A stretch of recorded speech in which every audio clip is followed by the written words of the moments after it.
Assalamualaikum warahmatullahi wabarakatuh.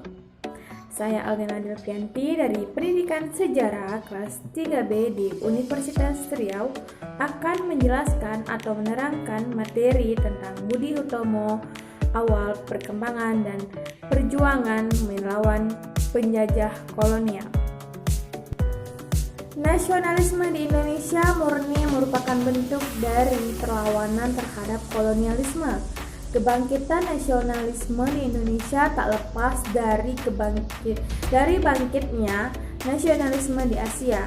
Penerapan politik etis oleh pihak Belanda dengan mengizinkan mendirikan organisasi kepada rakyat Indonesia adalah suatu kesempatan terbesar bagi rakyat Indonesia agar terus bangkit dari keterpurukan dan penindasan yang dialaminya. Dalam memperjuangkan kemerdekaan Indonesia, Budi Utomo berperan penting terhadap pergerakan nasional untuk melawan penjajah. Budi Utomo menjadi awal pergerakan nasional di Indonesia yang didirikan oleh Dr. Sutomo pada tanggal 20 Mei 1908. Dan Budi Utomo merupakan organisasi modern pertama di Indonesia. Dalam buku Sejarah Pergerakan Nasional tahun 2015, karya Fajruddin Mustaqim menyatakan Dr. Wahidin Sudirohusodo menjadi sosok penting bagi pembangkit semangat di organisasi Budi Utomo. Program paling utama di Budi Utomo adalah pendidikan dan pengajaran, akan tetapi sifatnya sosial. Hal ini dikarenakan Belanda masih melarang Indonesia untuk berpolitik. Sehingga Budi Utomo merupakan organisasi pelajar dengan para pelajar Stovia sebagai intinya, dan gerakan awal hanya di Jawa dan Madura. Beberapa tujuan organisasi Budi Utomo. Pertama, menyadarkan kedudukan masyarakat Jawa, Sunda, dan Madura pada diri sendiri. Kedua, berusaha meningkatkan mata pencarian serta penghidupan bangsa, memperdalam kesenian dan kebudayaan. Tiga, menjaminnya kehidupan bangsa yang terhormat.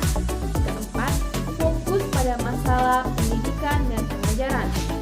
Kelima, membuka pemikiran penduduk Hindia seluruhnya tanpa melihat perbedaan keturunan, jenis kelamin, dan agama.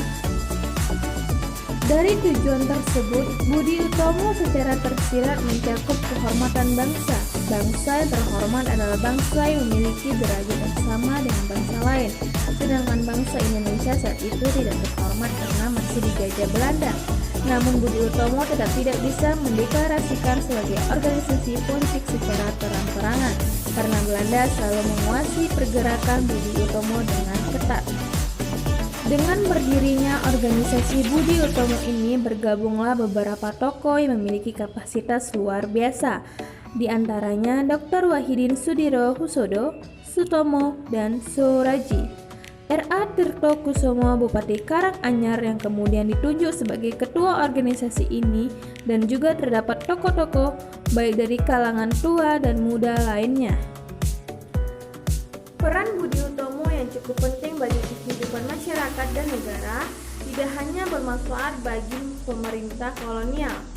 Kemampuan istimewa untuk berfungsi sebagai jembatan antara pejabat kolonial yang maju dengan kaum pelajar Jawa, sehingga perkembangan Budi Utomo akan memperoleh kemampuan untuk berorganisasi politik. Budi Utomo juga mengajukan tuntutan untuk kedudukan hukum yang sama. Kemunduran Budi Utomo mulai memudar seiring berdirinya organisasi lain yang lebih aktif dan penting bagi pribumi. Beberapa di antaranya bersifat keagamaan, kebudayaan, pendidikan, serta organisasi yang bersifat politik. Dengan munculnya organisasi baru, maka organisasi Budi Utomo mengalami kemunduran.